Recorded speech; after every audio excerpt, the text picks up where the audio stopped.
আসসালামু আলাইকুম। আমার বড় ছেলের জন্মদিন। হঠাৎ করেই আমার মেঝো বোন ফোন দিয়ে বলল, আপু আজকে বিকেলে আমরা সবাই আসব। তুমি কিন্তু বাসায় বলো না, আমরা সবাই আসছি। ওদের আসার কথা শুনে আমি কিছু রান্না শুরু করলাম, কারণ রাতে সবাই মিলে একসাথে খাবো।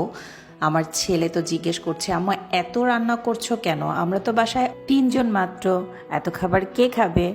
তারপর আমি ওকে বোঝালাম যে আমার এক ফ্রেন্ড আসবে, সো এই জন্য রান্না করছি, ওরা রাতে আমাদের সাথে খাবে। তাও আমি ওকে আসলে বলতে চাচ্ছিলাম না যে সবাই আসবে, সারপ্রাইজ দিতে চাচ্ছিল সবাই যেহেতু। তারপর আমি রান্নাবান্না শেষ করলাম। রান্নাবান্না শেষ করার পরে ঘর গোছাচ্ছি, তখনও তার প্রশ্ন, আম্মু তোমার ফ্রেন্ড আসবে, তাহলে এত ঘর গোছাচ্ছ কেন? তার অনেক কৌতূহল হচ্ছিল। তারপরে ওকে আসলে এটা সেটা বুঝিয়ে এগিয়ে যাচ্ছিলাম। রান্নাও প্রায় শেষ হয়ে এসেছে, এর মধ্যে ফোন চলে এসেছে যে আমার মেঝো বোন কাছাকাছি। কিছুক্ষণের মধ্যেই ওরা চলে আসে। ও খুব মজাদার এবং আমার খুব ফেভারেট প্যাটিস বানিয়ে নিয়ে এসেছে, আর সাথে আমার ছেলের খুব পছন্দের বান বানিয়ে নিয়ে এসেছে। আবার তার জন্য পছন্দের একটা খেলনা নিয়ে এসেছে। এই খেলনাটা আসলে ওকে দেওয়ার একটাই কারণ ছিল, এটা ওর আবদার ছিল ওর মেঝো খালার কাছে। ওর মেঝো খালা এই জন্যই এটা এনেছিল।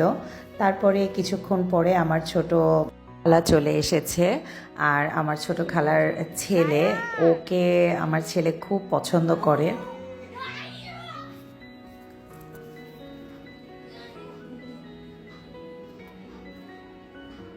মানুষ আছে তো পিছনে।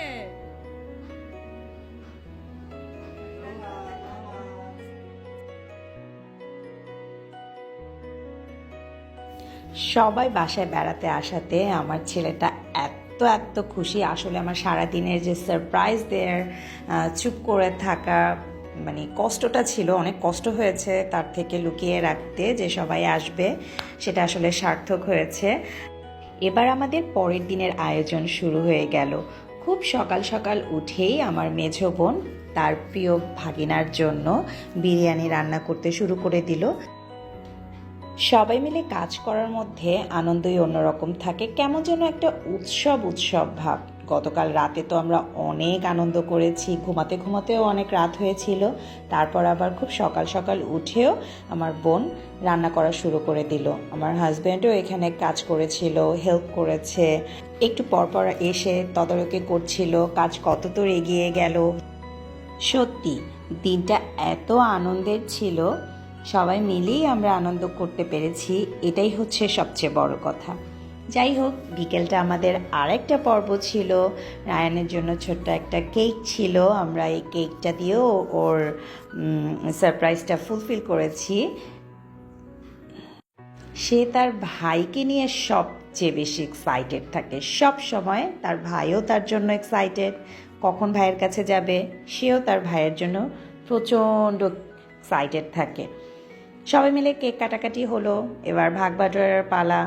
কাটাকাটি করে সবাই খেয়ে নিলাম, কিন্তু ছবি তোলার পালা তো শেষ হয়নি। সবাই অনেক ছবিও তুললাম, আমার খালার সাথে ছবি তুললাম। ছোট খালা আমার বান্ধবীর মতো সত্যিকার অর্থে, সবাই ছিল এখানে, ছবি তুলেছি, ভিডিও করেছি, কেক কেটেছে ওরা বেবিরা মিলে। মানে আসলে ওদের আনন্দটা সবচেয়ে বেশি দেখার ছিল। আলহামদুলিল্লাহ দিনটা অনেক ভালো কেটেছে।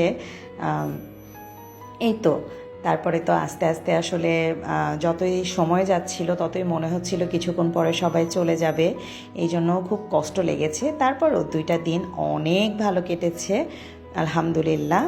আমার ছেলেটার জন্য তো ওদের ভালোবাসা অফুরন্ত, সেটা দেখে আসলে আরও ভালো লাগে।